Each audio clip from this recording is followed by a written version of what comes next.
Now, according to the South African Book Development Council, 50% of households in this country are without a single book, and the number of South Africans who do not read is at an alarming 60%.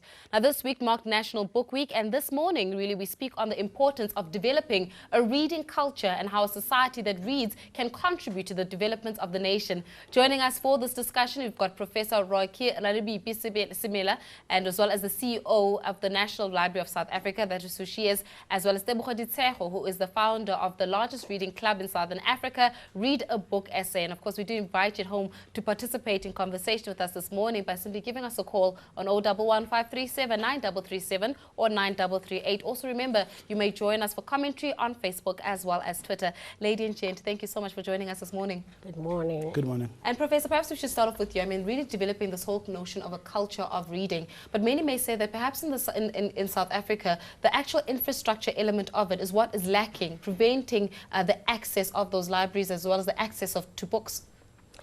Well, I think that is true, but also we need to think about where we come from. Yeah. Historically, South Africans, the majority of South Africans had no access whatsoever to libraries and to books.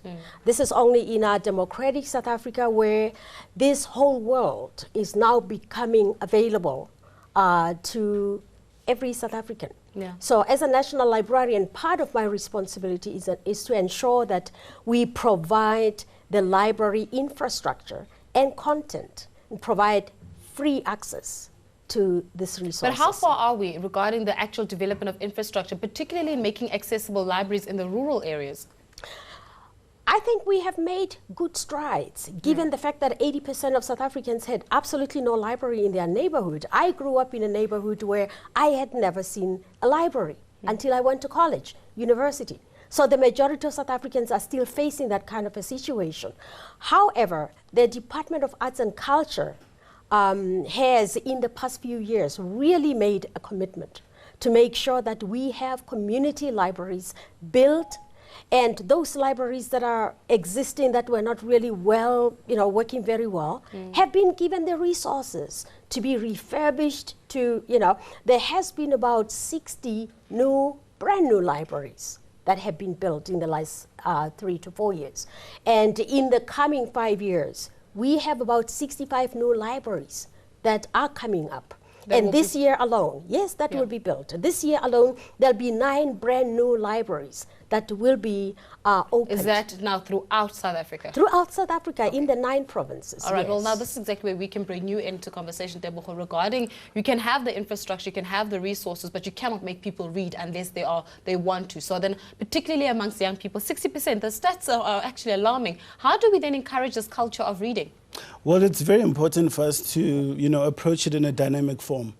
Firstly, we need to have easy access to reading material. You need to go wherever you are in your community and be able to access the reading material. And there's no reason why it should only be available in a library. It should also be available at Shisanyamas. Everywhere you go, you need to see a book, whether it's at a shopping market, whether it's at a social place. And secondly, you need to make it cool to read. I think it's very important for us to brag about the reading material. What do you have? Aren't you running a campaign called Intellectual Swag? So you're making it cool to actually be smart? Yes. So, it's called Intellectual Swag. So it's cool to be intelligent. Yeah. But I think, it's very important for us to also look at the other statistic, that only 5% of parents read books to their kids. It actually starts in the household. If you're raised in a household where your parents don't read, where your guardian doesn't read, where there's like 51% of South African households don't have a single leisure book. Yeah. Is that child going to read? You're sitting with your child in front of the TV the whole day. And so it's the actual foundation. Remove the SpongeBob from television and perhaps shut down the TV and start reading to your children. And perhaps, Professor, this is where we bring you in. Regarding, you've got the introduction now of the classics. So you do the republishing of the African language classic books as well. Will that not then instill that culture of reading? When you start telling folk tales, etc. at home? Absolutely. It's not just folk tales. The libraries, as they were, did not have materials in indigenous languages. And the material that was actually published in these languages was not part of the national awareness and access to information. So the National Library has taken the responsibility to republish and reprint what we call the classics.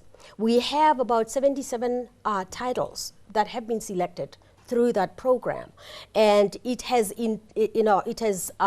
brought about 15 to 20,000 individual books into the public library sector, and we are continuing to reprint more.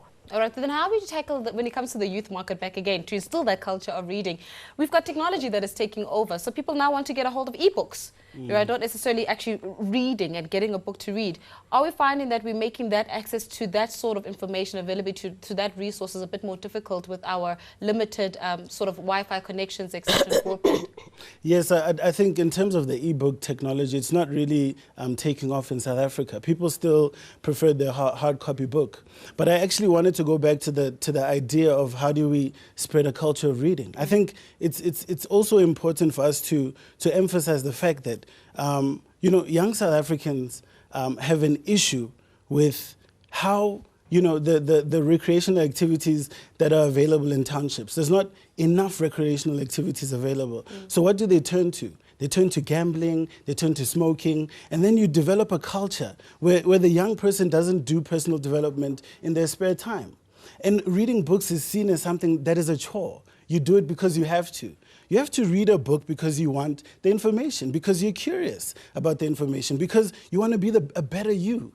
Because essentially, reading makes you a better person. In fact, on that note, we need to leave that conversation there. Yeah. Reading makes you a better person. Absolutely. And obviously, we thank you so much for the both of you for joining us this morning. And really, with the National Book Week, we're hoping that we can inspire more young South Africans, in particular, to start developing a culture of reading. So we have been speaking to Tebogo, who is the Read a Book SA founder, as well as Professor Ralebipi Simela, who is from the National Library South Africa. She's the CEO there. And of course, for more information on National Library of South Africa, you can visit their website, which is www.nlsa.ac.za, or you may also follow Read a Book SA on Twitter, and that Twitter handle is @ReadABookSA for more information on reading. Pick up a book and read, and let's get intellectual.